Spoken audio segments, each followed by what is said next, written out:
The file was closed without resolution. No names entered, no missing persons matched. The site was logged and left as found. One object remained central to the record, a small handheld radio. Its last transmission was time-stamped and routine. The location was Sector 7 West in the Sangre de Cristo Range, elevation above 10,000 feet. No maintained access. The unresolved detail is recorded without comment.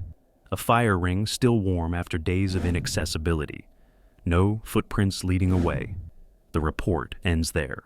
Sector 7 West, 1978.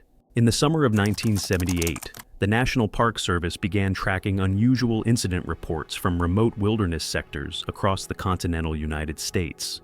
These reports were filed by rangers, surveyors, and civilian volunteers working in areas where human presence was measured not in hours, but in days of travel from the nearest road. Most of these records were never published. They were logged, dated, and stored in regional archives, where they remain today. This is one of those reports. The location is a drainage basin in the Sangre de Cristo Range, a subsection of the southern Rocky Mountains that extends through southern Colorado and northern New Mexico. The area in question sits at an elevation between 10,000 and 11,000 feet. It is characterized by steep granite ridges, dense subalpine forest, and a series of glacial cirques that hold snowmelt well into July. The nearest maintained trailhead is 14 miles to the east. The nearest paved road is 23 miles beyond that. There are no visitor centers, no marked campsites, and no cellular infrastructure within a 50-mile radius. Weather patterns in this region are unpredictable. Afternoon thunderstorms form rapidly over exposed ridgelines, and temperature swings of 30 degrees between midday and midnight are common, even in midsummer. Snowfall has been recorded in every month of the year. The terrain discourages casual travel. Off-trail navigation requires technical skill, and many of the valleys are accessible only by multi-day approach through loose scree and unmapped forest. This is not a place where people go by accident. The first entry in the file is dated August 9, 1978.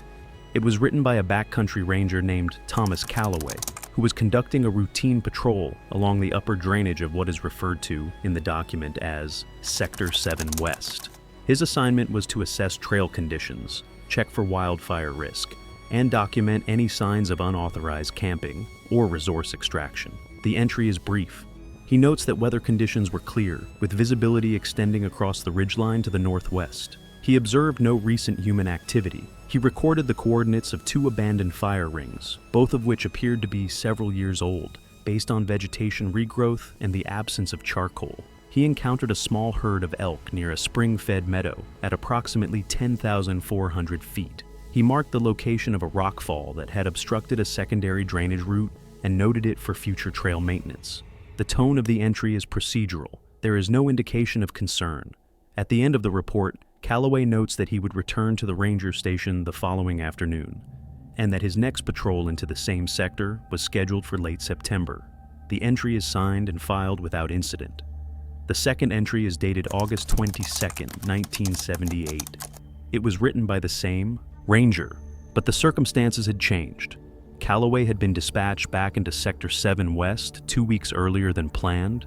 The reason for the early return is stated in the opening line of the report. A pair of volunteer trail surveyors had radioed the ranger station on the morning of August 21st to report what they described as an active but abandoned campsite, located roughly 1 mile north of the coordinates Calloway had logged during his previous patrol. The surveyors had been working their way south along an unmapped ridge when they descended into a small basin to refill their water supply. That's when they saw it, a campsite, tents still standing, gear neatly arranged, and a fire ring, with embers still glowing. The surveyors did not approach. They observed the site from a distance of approximately 50 yards, took photographs with a handheld camera, and returned to the ridgeline to establish radio contact. They were instructed to mark the location and continue their survey. Calloway was dispatched the following morning. His report describes what he found. The campsite was situated on a flat terrace beneath a stand of Engelmann spruce, roughly 30 feet above a seasonal creek bed. The tent was a 2-person dome-style shelter, tan in color, with no visible damage to the fabric or frame. The entrance was zipped shut, A backpack leaned against the base of a tree approximately 10 feet from the tent. It appeared fully packed. A pair of hiking boots sat outside the tent entrance, laces still tied. The fire ring was constructed from stones gathered from the surrounding area. Inside the ring, a small bed of coals was still producing heat. Calloway notes in his report that he could feel warmth radiating from the stones when he crouched beside it. He estimates that the fire had been active within the previous 6 to 8 hours. There was no food visible, no cookware, no water containers. The ground around the campsite showed no signs of struggle, no scattered belongings, and no disturbance to the surrounding vegetation. Calloway conducted a perimeter search extending roughly 100 yards in all directions. He found no footprints leading away from the site. He found no broken branches, no torn fabric, and no blood. He called out several times, no response. He returned to the tent and unzipped the entrance. Inside, he found 2 sleeping bags laid out flat, as if prepared for use but not yet occupied. A small flashlight sat on top of one of the bags. It was still on. The beam was dim but functional. A paperback novel lay open, face down, near the foot of the other sleeping bag. Calloway noted the title in his report, though it's unclear why. There was a water bottle inside the tent, roughly half full. A pair of sunglasses, a folded map of the surrounding area, with no visible markings or annotations. Everything was dry, everything was intact. Calloway re-zipped the tent and examined the backpack. It contained clothing, a rain jacket, a first aid kit, a compass, a canister of fuel, and several sealed packages of dehydrated meals. There were no identification documents inside, no wallet, no permits, no names. He returned to the fire ring and used a stick to shift the coals. Beneath the surface layer, the embers were still glowing red. He estimated the fire had been fed within the last 4 to 6 hours, possibly less. He checked the weather log from the previous 72 hours. No storms, no precipitation, no significant wind events. Conditions had been stable. He noted in his report that the area had been effectively inaccessible by foot for at least 5 days prior to his arrival, based on snow conditions at higher elevations and the lack of any maintained access routes. The surveyors who discovered the site had confirmed they had seen no other human activity during their approach. No one had passed them on the ridge. No one had been visible in the valley below. Calloway radioed the ranger station and requested guidance. He was instructed to document the scene, collect any items that might assist in identification, and return to the station for a formal briefing. He photographed the site from multiple angles. He collected the backpack, the map, and the paperback novel. He left the tent standing. He extinguished the fire, and then he began the long hike back down. The report ends with a single observation. Calloway notes that as he was preparing to leave the site, he noticed something he hadn't seen before. On the far side of the tent, just beyond the edge of the clearing, a second pair of boots, smaller than the first, placed side by side, laces tied, dry. He does not elaborate. The third entry in the file is dated September 4th, 1978. It was written by a different ranger. Her name was Linda Marsh, and she had been assigned to conduct a follow-up investigation at the campsite in Sector 7 West. The National Park Service had received no reports of missing persons matching the description of the site or its contents. No permits had been filed for that area during the month of August. No vehicles had been reported abandoned at nearby trailheads. Marsh's assignment was to return to the site, document its current condition, and determine whether any additional evidence had been left behind. She arrived at the coordinates on the afternoon of September 3rd. The tent was still standing. The report notes that the tent appeared undisturbed since Calloway's departure 2 weeks prior. The entrance was still zipped. The interior, when inspected, was unchanged. Marsh conducted a secondary perimeter search, extending her sweep to 200 yards in all directions. She found no additional footprints, no broken vegetation, no signs of animal interference. She noted in her report that the lack of wildlife activity was unusual. In subalpine environments, unattended campsites are typically investigated by bears, marmots, or other opportunistic scavengers within a matter of days. The site showed no evidence of this. On the morning of September 4th, Marsh returned to the campsite to dismantle the tent and remove the remaining gear. She notes in her report that the weather was clear and the temperature was mild. She began by photographing the site from the same angles Calloway had used during his initial documentation. Then she approached the tent. As she reached for the zipper, she stopped. She writes that she noticed something she had not seen the day before. The boots that had been placed outside the tent entrance were gone. The larger pair, the ones Calloway had documented in his report, were no longer there. Marsh conducted an immediate search of the surrounding area. She found no drag marks, no disturbance to the soil, no indication that the boots had been moved by hand or carried away by an animal. She expanded her search to include the slope below the campsite and the tree line above it. She found nothing. She returned to the tent and unzipped the entrance. Inside, the sleeping bags remained in their original positions. The flashlight was off. Marsh notes in her report that she did not recall Calloway mentioning whether he had turned the flashlight off before leaving the site. She checked his report after returning to the station. He had not. The water bottle that had been half full was now empty. The cap was still screwed on. The paperback novel was closed. It had been open, face down, during Calloway's inspection. Marsh photographed each of these details. She dismantled the tent, folded it, and packed it into a storage bag she had brought with her. She collected the sleeping bags, the remaining gear, and the second pair of boots that Calloway had noted at the end of his report. Those boots were still in place, smaller than the first pair, laces tied, dry. As she was preparing to leave, Marsh conducted a final inspection of the fire ring. The stones were cold. The coals had been extinguished by Calloway 2 weeks earlier, and no new fire had been lit since. But inside the ring, resting on top of the ash, was a small stack of dry kindling. Marsh describes it in her report as neatly arranged, with the pieces of wood sorted by size. The kindling was clean, no dirt, no moisture, no signs of weathering. She writes that it appeared to have been placed there recently, possibly within the last 24 hours.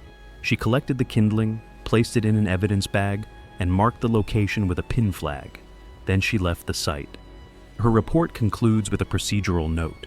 She writes that all collected materials were transported back to the ranger station and logged into evidence storage. She recommends that the site be monitored during future patrols, but does not request additional investigation. The case was reviewed by the district supervisor and classified as a low-priority incident with no immediate safety concerns. No further entries were added to the file. There are explanations for most of what was documented at that campsite. The National Park Service has investigated hundreds of abandoned campsites over the decades, and many of them share similar characteristics. Human behavior in wilderness environments is not always rational. Hypothermia, even in mild weather, can cause confusion and disorientation. One of the documented stages of severe hypothermia is paradoxical undressing, a condition in which the affected individual removes their clothing due to a sensation of overheating. In some cases, individuals have been found after removing their boots and walking barefoot through snow. This behavior is not intentional. It is a symptom of cognitive impairment caused by core temperature loss. If the individuals at the campsite were experiencing early-stage hypothermia, they may have left the site without taking their boots, believing they were too warm or too heavy. This would explain the missing footwear. It would also explain the lack of struggle or disturbance at the scene. Disorientation caused by terrain can also account for unusual behavior. The human brain relies on familiar landmarks and consistent environmental cues to maintain spatial awareness. In dense forest or above the tree line, where visibility is limited and natural features are repetitive, even experienced hikers can lose their sense of direction. This is compounded at high altitude, where reduced oxygen levels impair judgment and decision-making. If the individuals became disoriented after dark, they may have wandered away from the campsite without realizing they were leaving their gear behind. The lack of footprints could be explained by rocky or frozen ground, which does not retain impressions in the same way that soft soil or snow does. Calloway's report notes that much of the surrounding terrain was loose scree and exposed granite. These surfaces would not show tracks. There is also the possibility of animal behavior influencing the scene. While Marsh noted the absence of scavenger activity, this does not mean animals did not visit the site. Mountain lions, black bears, and coyotes are all present in the Sangre de Cristo Range, and their movements are often silent and leave minimal trace. A bear investigating the campsite could have moved the boots without disturbing the surrounding area, particularly if the boots had no food scent attached to them. The kindling found in the fire ring could have been displaced by wind or placed there by a passing hiker who did not realize the site was under investigation. The map used by the surveyors who first discovered the campsite was not widely distributed, and there were no posted warnings or barriers indicating that the area was restricted. It is plausible that another party passed through the site during the 2-week interval between Calloway's departure and Marsh's arrival. Infrasound is another factor that has been studied in relation to wilderness incidents. Certain geological formations, wind patterns, and even flowing water can produce low-frequency sound waves that are inaudible to human ears, but can cause feelings of unease, disorientation, and panic. These sound waves have been shown to affect the vestibular system, leading to dizziness and spatial confusion. If the campsite was located in an area where infrasound was naturally occurring, the individuals may have experienced acute anxiety or a compulsion to leave the area, even if no visible threat was present. This would explain the abrupt abandonment of the site while the fire was still active. It would also explain the lack of logical decision-making, such as failing to extinguish the fire or take essential gear. But there are elements of the case that do not fit cleanly into these explanations.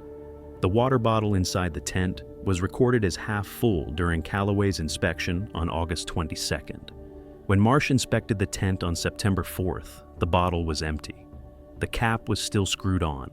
If the water had evaporated, the cap would have needed to be removed. If an animal had accessed the tent, there would have been evidence of entry, torn fabric, displaced gear, or scent marking. There was none. The flashlight inside the tent had been on when Calloway first inspected the site.